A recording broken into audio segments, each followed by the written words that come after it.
te bénissons.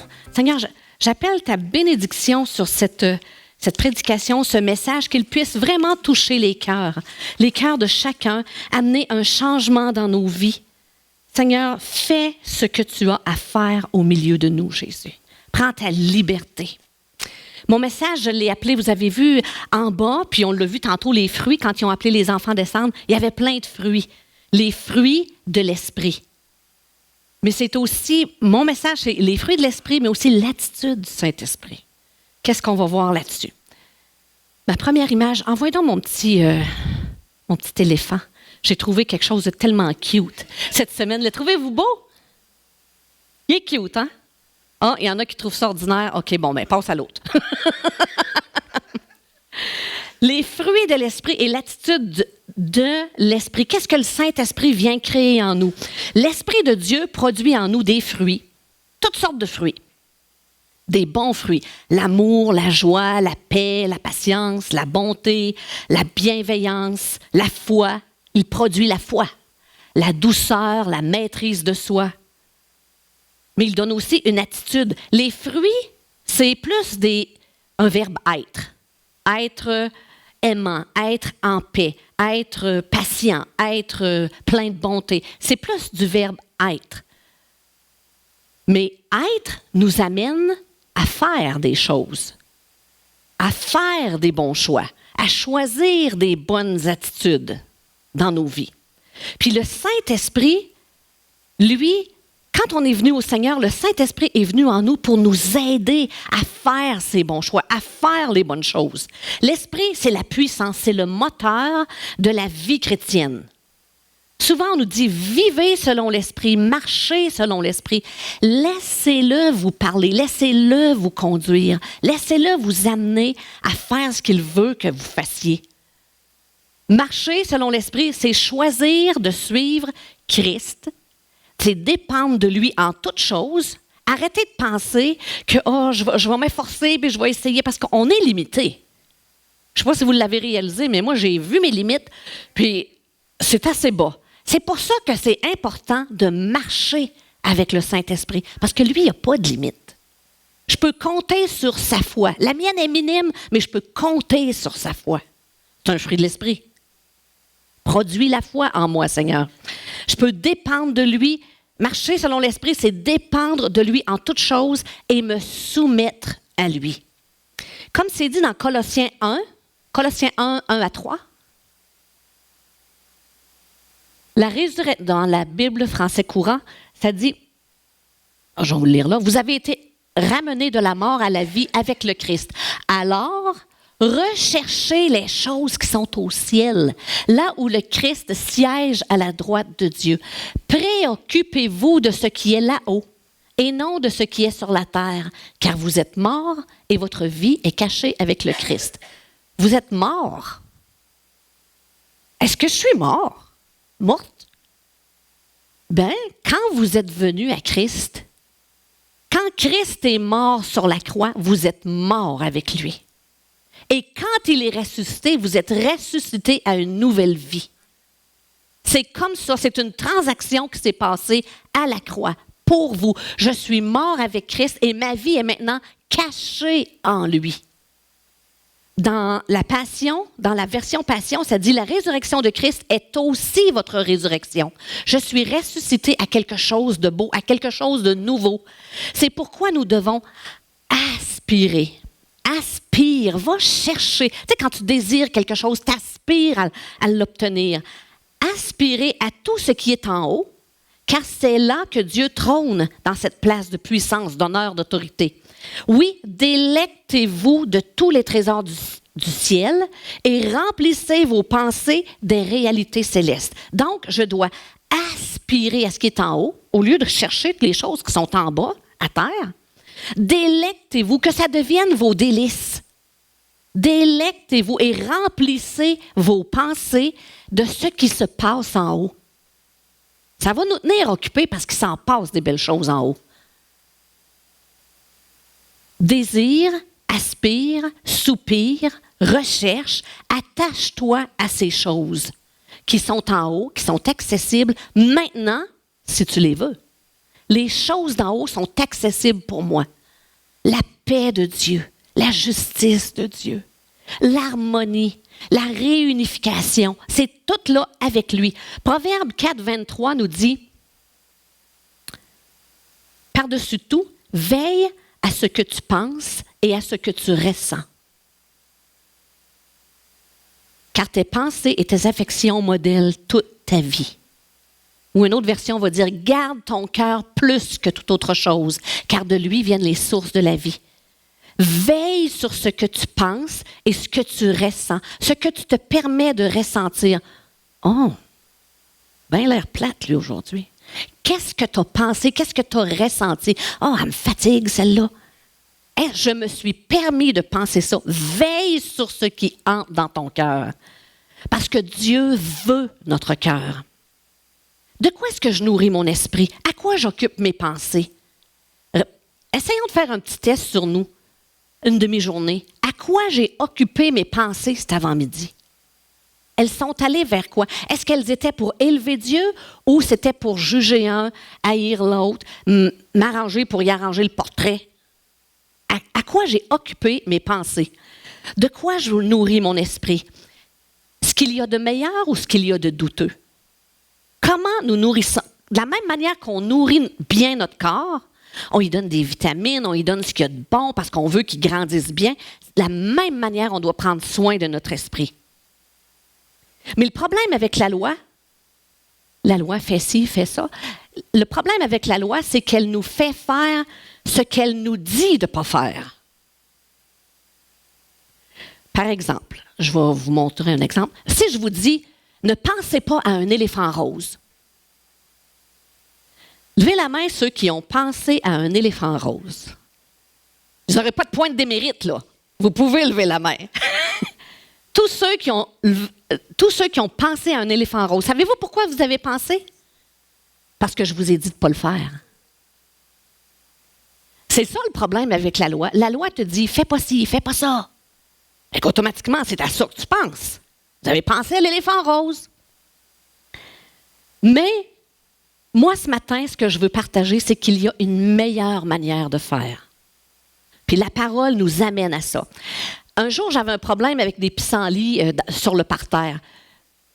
Je dis un problème parce que moi, j'aime les pissenlits. Premièrement, je trouve ça beau du jaune contre du vert. Les pissenlits, avec la tête, tu peux faire des tisanes. C'est bon, c'est des bonnes tisanes. Avec les feuilles, tu peux faire de la salade. Moi, j'ai pas de problème avec les pissenlits. Mais les voisins n'aiment pas ça quand notre parterre est plein de pissenlits. Donc, je demandais à celui qui prend soin du parterre, je disais, qu'est-ce que je ferais avec mes pissenlits? Faut-il que je les arrache une par une, puis arracher la racine? Puis il me regarde et dit, ben non. Sème de la bonne semence. La bonne semence va étouffer tes pissenlits. Donc, bats-toi pas avec tes pissenlits, avec tes mauvaises pensées. Amène-en des bonnes. C'est ça le truc. Ou, comment tu fais pour t'enlever une chanson dans la tête que t'en peux plus, là. Tu sais qu'elle n'a pas d'affaire d'être là. Qu'est-ce que tu fais pour t'enlever une chanson dans la tête? T'en chantes un autre. Elle va prendre le dessus. Donc, la loi qui nous dit « fais pas ci, fais pas ça », c'est un défi dans la bonne manière de penser qu'on devrait avoir. Ça nous pose tout le temps un défi. Non, on fait pas ci, non, on fait pas ça, touche pas. On met notre attention sur ce qu'on se fait interdire.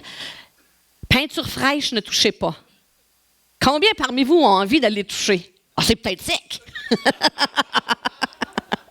Ils ont oublié d'enlever la pancarte. Mais il y a une meilleure manière de faire. C'est de tourner nos pensées vers Dieu. Parce que vous savez, se concentrer sur Dieu, c'est se consacrer à Dieu. La concentration qu'on met sur Dieu nous amène à se consacrer à Dieu. Et c'est pour ça que je veux, avec vous, voir Philippiens 4.8. J'aime ce passage-là. Depuis que je suis toute nouvelle chrétienne, je me suis mis à l'apprendre par cœur, à le réciter. Parce que pour moi, c'était positif. Il n'y a rien de négatif dans ça. Il t'amène à tout ce que tu dois faire sans te dire « fais pas ci, fais pas ça ».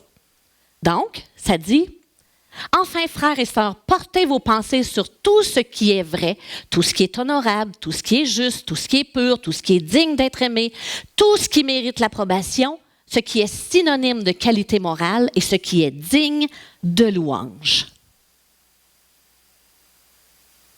Tout est positif. Aucune interdiction. C'est merveilleux. Ce passage met l'accent sur les choses que nous, on est appelés à faire. Apprenons à pratiquer ces choses-là.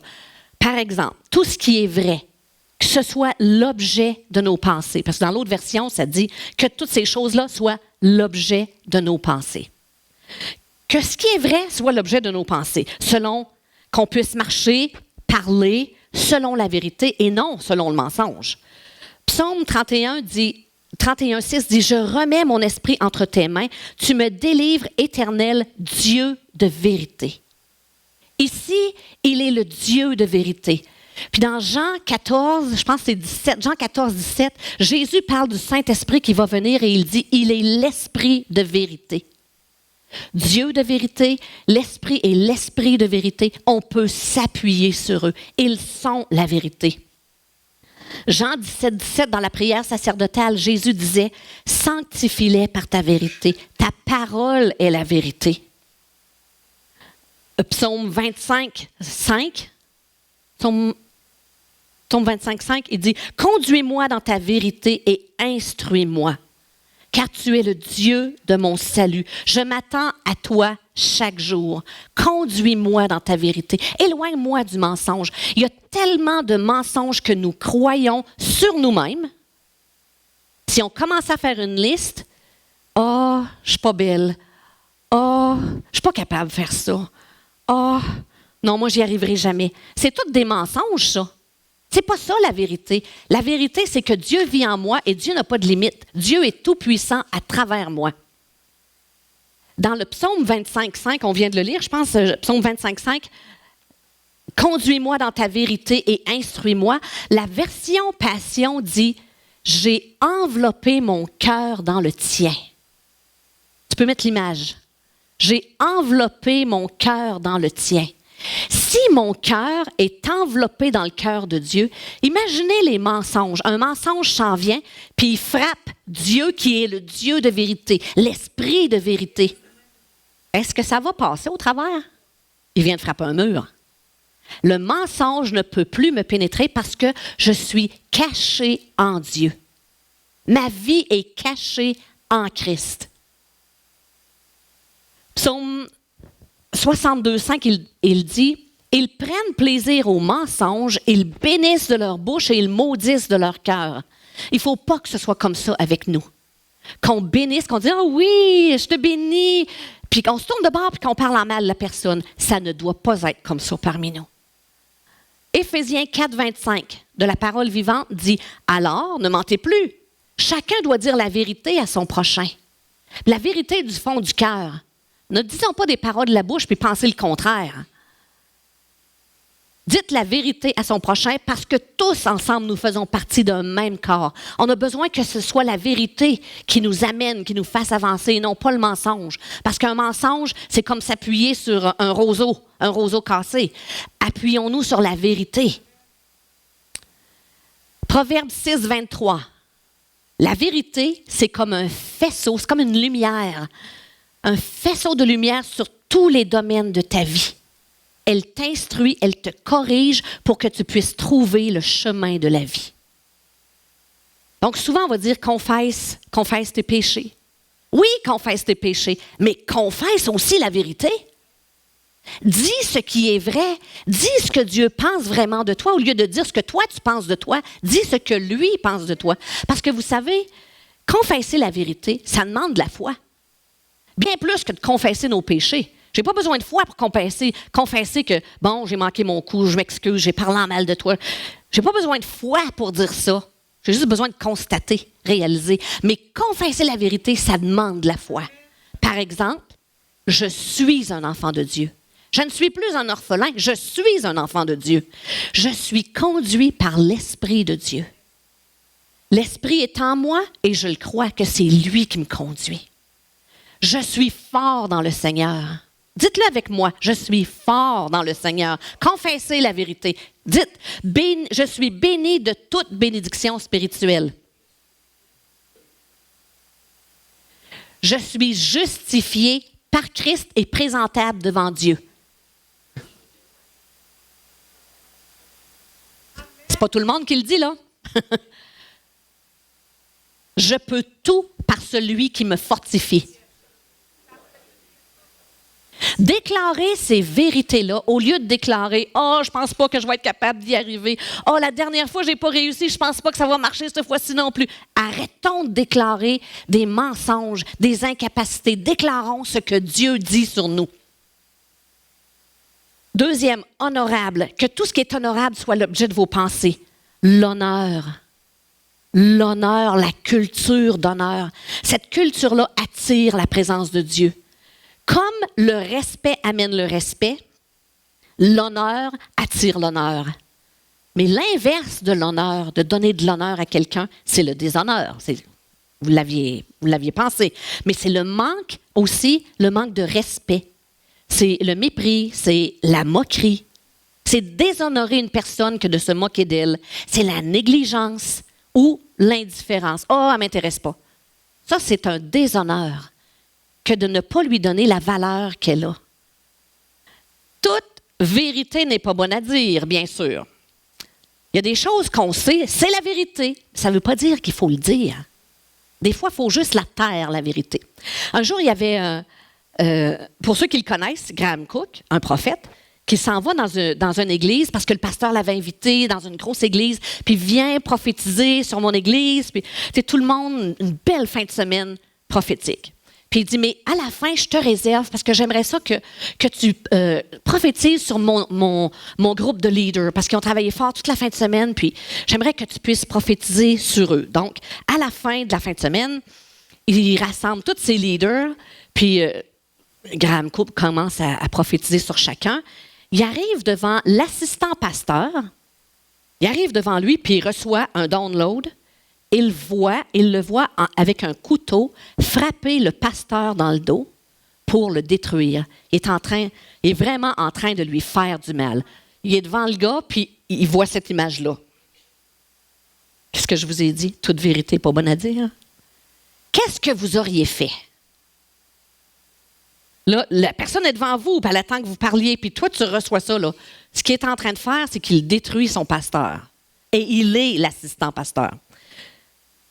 C'est là, ça prend de la sagesse. Hein? Beaucoup de sagesse. Qu'est-ce qu'il a fait? Il a fait venir le pasteur en avant et l'assistant pasteur et il les a mis dos à dos. Puis là, il a pris ce qu'il trouvait, parce que lui, il l'avait vu avec un couteau, mais il a trouvé un balai. Il a mis ça dans les mains, donc les deux sont dos à dos, parce que en tant qu'assistant pasteur, tu es celui qui protège le dos de l'autre. Il les a installés comme ça, puis là, il a commencé à prophétiser sur l'appel que Dieu avait sur sa vie. Présentement, tu es l'assistant pasteur et je déclare que tu es celui qui veille sur l'autorité dans l'Église. Tu es celui qui le supporte, qui l'entoure, qui chasse tout ce qui est mauvais autour de lui. Puis, voyez-vous qu'est-ce qu'il a fait? Au lieu de dire la vérité, il a déclaré la vérité céleste. Parce que c'est ça son appel. Son appel est de supporter son pasteur, pas de le détruire. Ça, c'est faux. C'est ce qu'il fait, oui, mais ce n'est pas la vérité céleste. Son appel, c'est de le protéger. Donc, il a déclaré la vérité et il a évité une crise dans l'Église. Il a évité de l'humilier et d'humilier le pasteur en même temps parce que le pasteur n'avait pas vu ça venir. Il n'avait pas vu le jeu de l'autre. Donc, il a vraiment épargné la chèvre et le chou. Puis après, lorsque tout était terminé, l'assistant pasteur est allé le trouver et dit « Laissez-moi vous dire ce que ça représente pour moi. » Graham Cook a dit « Non, laisse-moi dire ce que ça représente pour moi, cette chose-là. C'est à ça que tu es appelé. Marche dans l'appel que tu as sur ta vie. Marche pas dans un appel de basse classe. Marche pas là-dedans. Élève-toi plus haut. » Puis, ils sont devenus les meilleurs amis. Voyez-vous, il a vraiment sauvé la situation en ayant de la sagesse. En ne disant pas ce que... Parce que des fois, on peut savoir des choses sur des gens. Est-ce que c'est notre travail d'aller dire ce qu'on sait? Oui, c'est vrai. Oui, c'est vrai ce qu'ils font. Mais ce n'est pas à ça qu'ils sont appelés. Déclarons ce que Dieu déclare sur leur vie. Donc, beaucoup de déshonneur se passe dans les pensées, dans le cœur, mais personne ne le voit. Dieu le voit. Et notre attitude nous trahit. Faisons attention à ce qu'on pense dans notre cœur, dans nos pensées. Seigneur, puisses-tu venir nous aider à avoir une attitude qui va t'honorer. Tout ce qui est digne, tout ce qui est honorable, tout ce qui est digne d'honneur, Seigneur, qu'on puisse se concentrer sur ces choses-là et qu'on soit des personnes qui rachètent la situation, qui ramènent la situation en ligne avec toi. Merci, mon Dieu. Juste, que tout ce qui est juste soit l'objet de vos pensées. Le nom de Dieu est juste. Acte 7,52, il nous dit, « Ils ont fait souffrir tous les prophètes, ils ont même tué ceux qui annonçait la venue du juste. Et maintenant, vous avez livré le juste et vous l'avez tué. » C'est un des noms de Dieu, le juste. Qu'est-ce que ça veut dire, en fait, justice? La justice, parce que souvent, on entend ce mot-là, mais on ne sait pas vraiment qu'est-ce que ça veut dire. C'est lorsque tout ce que Dieu a créé fonctionne de la manière qu'il l'a créé. Et ce n'est pas utilisé pour autre chose. Lorsque tout s'aligne avec Dieu, c'est ça la justice de Dieu. Ou encore, c'est être en règle avec les termes de l'alliance. Les termes de l'alliance, c'est que le sang de Christ nous lave de tout péché, nous réaligne avec Dieu. Est-ce que le sang de Christ est sur ma vie? Est-ce que le sang de Christ est sur mes pensées? Réalignons-nous avec Dieu. Il y a ce verset-là que tout le monde connaît, Matthieu 6, 33. Cherchez premièrement le royaume, comme on le disait tantôt dans le Colossiens 3, que votre pensée soit remplie des choses d'en haut. Cherchons premièrement le royaume et la justice. La justice de Dieu. Que tout ce que Dieu a créé fonctionne comme il l'a créé. La plus grande injustice qu'on peut rencontrer, c'est lorsque le péché est entré dans le monde et que l'humanité a tourné son dos contre Dieu. Dieu voulait une communion avec des êtres. Il a créé le monde, il a créé tout ce qui englobe le monde, puis il nous a mis sur la terre pour qu'on puisse entrer en communion avec lui. Le péché est venu, puis on a tourné notre Dieu contre lui. On a tourné notre dos contre lui. Ça, c'est une injustice. Il a tout fait, tout préparé, tout aplani, tout fait pour qu'on le connaisse et qu'on l'aime. Première chance qu'on a, on lui tourne le dos. Quelle injustice! Adam, qui a péché, Adam et Ève, auraient pu se demander, qu'est-ce que j'ai fait qui puisse déranger les autres personnes? Oui, ça me dérange, mais ça nous a tous affectés. Il aurait pu prendre une seconde puis se demander, qu'est-ce que j'ai fait d'injuste pour affecter tout le monde? Puis ensuite, regarder à l'injustice qui m'est faite contre moi. Mais on ne fonctionne jamais dans cet ordre-là. Hein? On ne se pose jamais la question, quelle est l'injustice que j'ai faite envers Dieu ou quelle est mon injustice envers les autres? Comme Adam aurait pu se poser la question, c'est quoi mon injustice que j'ai faite envers les autres? Mais on se dit toujours, qu'est-ce que les autres ont fait de mauvais envers moi? Ou c'est quoi les injustices qu'on fait contre les autres? Voyez-vous, on est à l'envers. Posons-nous la question, qu'est-ce que j'ai fait contre Dieu? Qu'est-ce que j'ai fait qui est injuste envers les autres? Commençons par se regarder soi-même. Dieu aime la justice et la Bible nous dit que son trône est fondé sur la justice et l'équité. Psaume 89, 15. La justice et l'équité sont la base de ton trône. La bonté et la fidélité sont devant ta face. Tantôt, la justice, je vous ai dit que la justice, c'est lorsque tout ce que Dieu a créé fonctionne de la manière qu'il le veut, qu'il l'a créé, lorsque tout s'aligne avec lui. Mais l'équité, c'est quoi l'équité? C'est la loyauté, c'est l'intégrité, c'est la justice, la droiture, l'impartialité, la sincérité. On a un Dieu qui règne avec ces valeurs-là. Alignons-nous avec lui. Il déteste le contraire de ces choses-là. Psaume 89, 15, dans la Bible français courant, ça dit la justice et le droit. Au lieu d'équité, ça dit et le droit. Voilà les bases de ton trône. La bonté et la fidélité marchent devant ta face. C'est quoi le droit? C'est tout ce qui est bienséant, tout ce qui est décent, tout ce qui est honorable, juste, équitable, sincère, judicieux, sensé, loyal, honnête, franc. Dieu fonctionne avec ces choses-là. Il est un Dieu vrai. Il est un Dieu sincère. Vers lui, on peut se tourner. Si on cherche la justice, c'est vers lui qu'il faut la chercher. Il est notre justice. C'est ça que Jésus a dit, hein? Il est notre c'est Paul qui disait ça dans Corinthiens. Il est notre justification. Parce qu'à la croix, en passant par la croix, il a acheté notre justice et nous sommes revêtus de sa justice. Quand Dieu nous regarde, il voit la justice de Christ sur nous. Pas merveilleux? Je n'ai pas à devenir juste. Il est devenu juste pour moi et j'entre dans sa justice.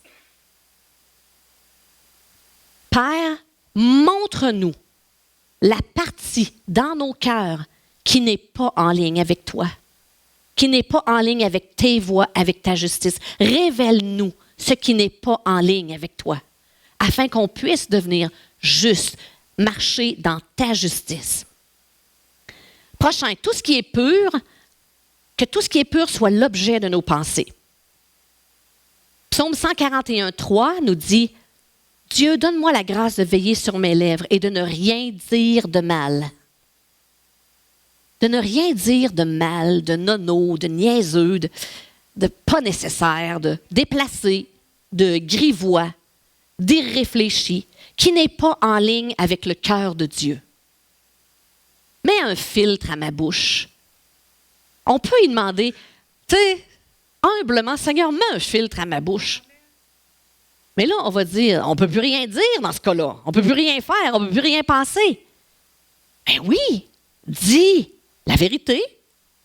Dis des choses édifiantes, bénissantes, encourageantes, honorantes. Dis le cœur de Dieu sur la personne. Si tu parles de quelqu'un, dis le cœur de Dieu. C'est quoi le cœur de Dieu pour lui, pour elle? Et non pas des paroles qui viennent de mes propres blessures, de mes propres jalousies, de mes propres manquements. Déclare ce que Dieu déclare sur la personne. Dans Ésaïe 51, 12, 13, ça dit « Crée en moi un cœur pur, renouvelle en moi un esprit bien disposé. » Mais Seigneur, c'est ça qu'on te demande ce matin. Crée en nous un cœur pur, qui aime la pureté, un cœur qui est lavé de sa souillure. Puis quand on est propre, on n'aime plus ça salir. On n'aime plus continuer de dire des choses qui ne sont pas nécessaires parce qu'on a l'impression qu'on se salit. Seigneur, crée en nous un cœur pur. Renouvelle une bonne disposition dans mon cœur et dans mes pensées. Fais-le, Seigneur. Le prochain, c'est aimable. Que tout ce qui est aimable soit l'objet de mes pensées. Ça veut dire quoi aimable? Il y a des paroles aimables, puis il y a des actions aimables. En fait, parole, c'est avec un cœur sincère. Quand on parle avec un cœur sincère. On ne parle pas du bout des lèvres. « Ah, t'es fine », mais qu'on ne le pense pas, dans le fond de nous. Parlons avec un cœur sincère, avec des paroles courtoises, avec des paroles prévenantes, sympathiques, gracieuses, gentilles. Quand on voit quelque chose, racontons les bons coups au lieu des mauvais coups. « Hey, tu sais pas qu'est-ce que j'ai vu. » Rapporte pas les mauvais coups. Laisse-les aux autres. Il y en a pas mal d'autres qui sont prêts à le faire. Toi, occupe-toi de bénir ces personnes-là et de montrer le beau côté de cette personne-là. Parce qu'il n'y en a pas tellement qui vont peut-être penser de le faire. Toi, fais-le afin de la remonter dans la pensée des autres. En fait d'action, ayons des actions qui vont tendre la main à la personne, qui vont les aider à se relever. Au lieu de les écraser quand ils sont à terre, arrêtons de frapper dessus. Aidons-les à se relever. Ayons des actions aimables. Une main tendue, une parole qui bénit. Donc, rendu ici, vous savez qu'on ne doit pas parler en mal. Vous savez qu'on ne doit pas parler dans le dos. J'imagine que vous aviez saisi ça. Bon. Ou même exposer ce qu'ils ont fait ou dit pour les piéger ou pour en rire, pour s'amuser un peu. Apprenons à chercher les choses d'en haut. Si mon cœur est plein des choses d'en haut, je ne vais pas m'attarder à ces choses-là qui vont juste abaisser les gens. Ne laissons pas le diable nous utiliser pour accuser les autres. Dans Zacharie 3, je ne pense pas que tu l'aies, Zacharie 3, je vais vous lire une histoire qui est digne d'être retenue. Zacharie 3, c'est l'histoire de Josué. Pas Josué le conquérant qui rentre dans la terre promise, mais Josué le souverain sacrificateur. Là, Zacharie nous raconte cette histoire-là. Il me fit voir, c'est Zacharie. Il me fit voir Josué, le souverain sacrificateur, debout devant l'ange de l'Éternel. Donc, il voit Josué, puis il voit Satan qui se tenait à sa droite pour l'accuser. C'est juste ça qu'il aime faire, l'accuser. Il voit les défauts, puis il aime ça nous accuser. Puis il voit la vérité aussi. Il voit les vraies choses. Puis c'est d'autant plus percutant, c'est d'autant plus blessant quand c'est la vérité. Il utilise la vérité. Donc, ici, il est en train de l'accuser parce que l'Éternel, je vais passer tout de suite au verset 3, il l'accuse parce que Josué était couvert de vêtements sales, il se tenait debout devant l'ange. Donc, Josué est dans le péché. Son vêtement est sale, son turban est sale. Donc, l'ennemi a du croquant pour l'accuser.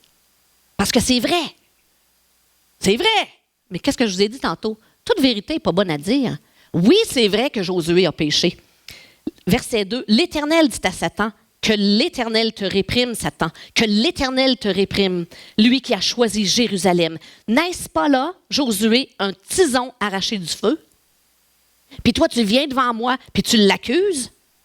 Oui, Josué est sale, son vêtement est sali. Ça, c'est une image du péché. Il a fait ce qu'il ne devait pas faire. Puis là, il est devant Dieu, puis il est en train de se faire accuser par le diable avec des vérités. L'ange, prenant la parole, dit à ceux qui étaient présents devant lui, « ôtez-lui ses vêtements sales. » Puis, il dit à Josué, « Voici, je t'enlève ton iniquité et je te revêts d'habits de fête. » C'est vrai ce qu'il dit. Mais moi, je choisis de t'enlever ton iniquité et de te revêtir à nouveau comme tu dois être vêtu. Je te restaure dans ta position. Lui, il t'accuse, mais moi, je choisis de te restaurer. C'est mon choix. Je dis, c'est Zacharie. Zacharie est ébloui de voir ce qui se passe, puis il dit, mais qu'on mette sur sa tête un turban pur.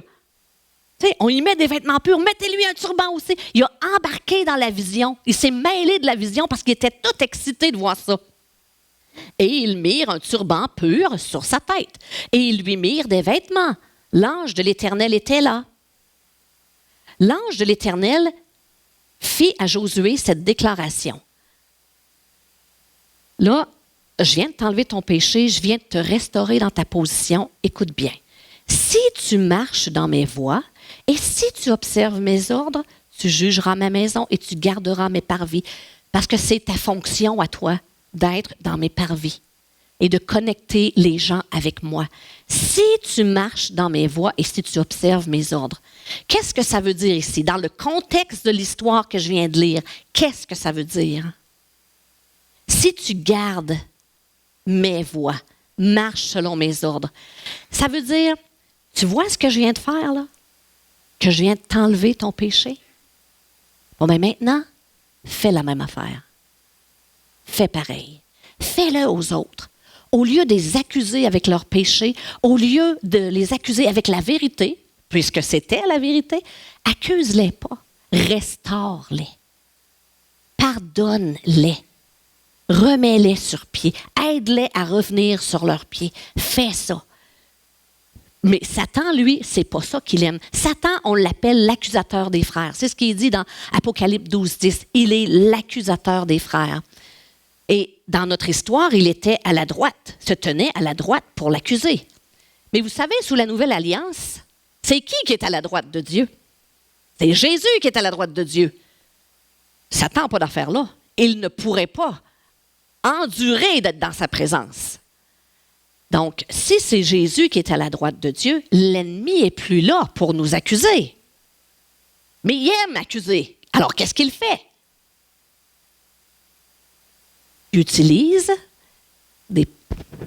utilise les gens pour les accuser. Il nous utilise, nous, pour s'accuser les uns les autres. Parce qu'il est l'accusateur des frères, mais il a besoin d'aide. Il ne peut plus aller accuser devant Dieu, donc il va nous utiliser. Donc, à chaque fois que j'ouvre la bouche pour accuser quelqu'un, posons-nous la question. Sous quelle influence est-ce que je suis? Qui est-ce qui m'influence pour parler en mal contre l'un, pour parler en mal contre l'autre? Qui est-ce qui m'influence? Je ne veux pas être l'accusateur des frères. Je n'ai pas à être son serviteur. Je ne marche pas sous les ordres de l'ennemi, du diable, je marche sous les ordres de Dieu. Donc, Apocalypse 12, c'est ça qu'il dit, je suis l'accusateur des frères. Seigneur, on veut te demander de venir briser en nous cette mauvaise habitude de quand c'est croquant, quand la nouvelle est croquante, c'est comme une friandise, hein, c'est ça qu'il disait. Seigneur, on n'en veut plus de ces friandises-là. Et on ne veut plus être l'accusateur des frères. Hein. On ne veut plus être utilisé par l'ennemi pour s'accuser les uns les autres. Mais au contraire, on veut se bénir les uns les autres, s'élever, s'encourager, se ramener dans la bonne voie. Enlever les vêtements sales et en mettre des beaux, des propres. Et dire, c'est dans ça que tu es appelé, marche, avance. Prochain, que tout ce qui mérite l'approbation soit l'objet de nos pensées. Mériter l'approbation, c'est mériter l'adhésion, l'endossement, le consentement, l'acceptation, l'assentiment. Donc, on peut avoir plusieurs différentes situations devant nous, mais là, ça nous demande du discernement. Seigneur, montre-moi qu'est-ce qui mérite ton approbation. C'est pas parce que c'est pas chrétien que c'est pas bon. Il y a beaucoup de choses qu'on voit dans notre monde où on se trouve. Il y a beaucoup de choses à qui on peut dire « Ah, c'est beau ce que tu as fait. Continue. Oui, je t'approuve. Oui, je veux t'aider. Je veux t'encourager dans ça. » C'est pas parce que ça ne sort pas de l'Église que c'est pas bon. Apprenons à discerner ce qui est bon.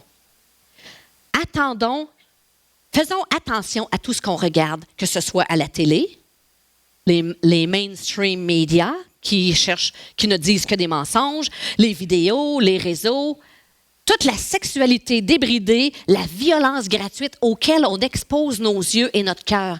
Faisons attention à ce qu'on regarde parce que notre pensée, notre imaginaire et notre cœur est impacté par ce qu'on regarde, par ce qu'on entend. Ayons de la diligence à choisir qu'est-ce que je vais écouter, qu'est-ce que je n'écouterai pas. Pas parce qu'on devient religieux, mais parce qu'on ne veut pas se salir. Une fois qu'on a été purifié par Dieu, on ne veut pas se salir à nouveau. Ça a du bon sens? Notre cerveau va être nourri par ce qu'on lui donne. Donc, faisons attention à ce qu'on lui donne. Nourrissons-le avec des bonnes choses. Seigneur, apprends-nous à discerner ce qu'il y a autour de nous qui mérite ton approbation et apprends-nous à se nourrir de ce qui mérite ton approbation et à se détourner de ce qui ne la mérite pas. Pourquoi je passerais du temps sur des choses que tu n'approuves pas? Il y a tout le royaume de Dieu, il y a toutes les choses célestes que je peux découvrir et je n'ai pas assez de ma vie pour les découvrir. Commençons tout de suite. Tout ce qui est vertueux soit l'objet de nos pensées.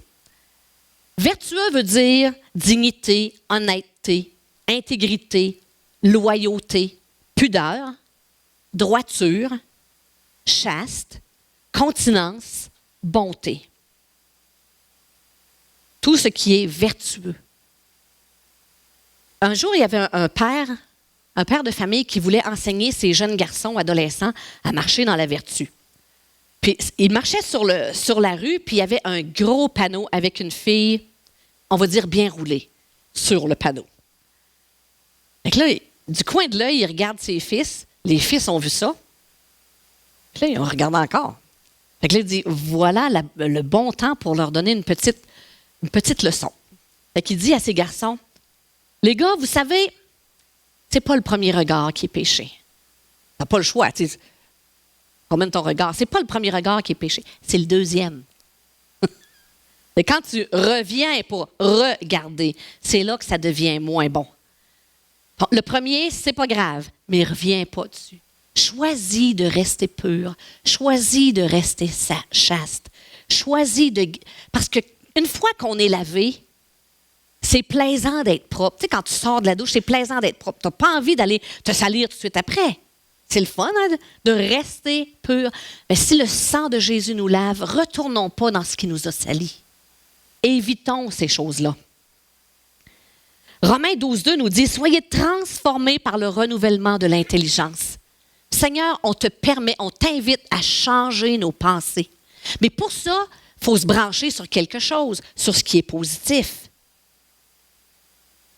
Bien, Seigneur, je te prie, comme tu dis dans 1 Colossiens 1,20, dans la Passion, je vais vous le lire dans ma version, je n'ai pas la Passion ici, mais je vais vous le lire ici. Colossiens, je ne te l'avais pas donné, je pense, hein? Non, peut-être pas. Colossiens 1,20 qui dit « Car il a voulu par lui-même réconcilier avec lui-même tout ce qui est sur la terre, ce qui est dans les cieux, en faisant la paix par lui, par le sang de sa croix. » Christ veut faire la paix et ce qu'il fait en faisant la paix, c'est qu'il restaure notre innocence. Il nous restaure au but que Dieu avait pour nous dans nos vies. Seigneur, restaure notre innocence par tout ce qui est vertueux. Oui, Seigneur, on a pu se vautrer dans des choses qui n'en valaient pas la peine, qui ont sali notre âme, qui ont sali notre esprit, qui ont sali notre cœur. Mais Seigneur, on veut plaider le sang de Christ aujourd'hui même, afin que tu puisses restaurer l'innocence que tu nous avais donnée au début. Seulement ta puissance peut accomplir ça, Seigneur. Et le dernier, digne de louange. Que tout ce qui est digne de louange soit l'objet de nos pensées. Digne de louange veut dire digne de respect, qui mérite des éloges, des applaudissements, des félicitations, des compliments. Si on est occupé à toutes ces choses-là, ma pensée va être pleine. Et non à des choses qui sont ignobles, aux injures, à la passe que je me suis fait faire, parce qu'on peut se mettre à virer. Hein? Ah, celui-là, il m'a fait un coup, attends un peu, je vais y rendre la monnaie de sa pièce. Puis là, on se met à virer. On n'est pas en train de penser à des choses dignes de louange. Donc, le contraire de digne de louange, c'est des injures, des insultes, des outrages, des affronts, des insolences, des grossièretés, des discours de bas étage.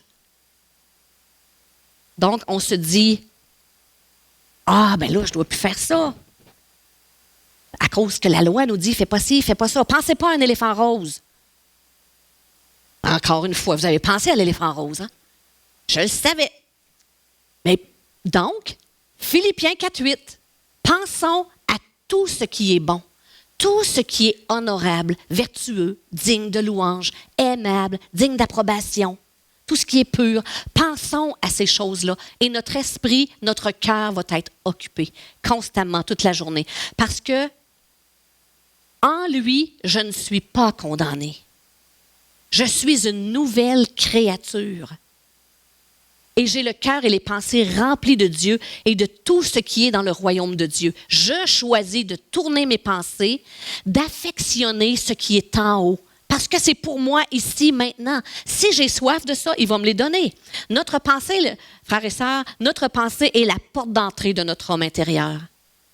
Donc, choisissons qu'est-ce qu'on pense. Une grande partie de notre vie se passe au niveau de la pensée. Toutes les images qu'on a dans la tête, c'est le langage de l'esprit humain. C'est là que ça se passe. Ce que nous acceptons dans nos pensées affecte notre vie, affecte notre capacité d'aimer. Donc, remplissons notre pensée des bonnes choses afin d'augmenter notre capacité d'aimer Dieu et les autres. Recevons ce qu'il a accompli pour nous et venons puiser la paix, la foi, la grâce, les fruits de l'esprit et les attitudes de l'esprit. Je veux prier pour vous. Seigneur Jésus, ce qu'on vient d'entendre, tous ces beaux fruits, ces belles attitudes, on te demande, Éternel, de nous aider à les inviter dans notre cœur. Si le Saint-Esprit vit en nous, il va produire un fruit, il va produire une attitude.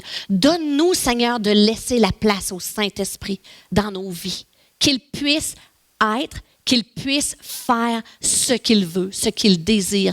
Glorifie ton nom, Saint-Esprit, en nous et à travers nous. Amen.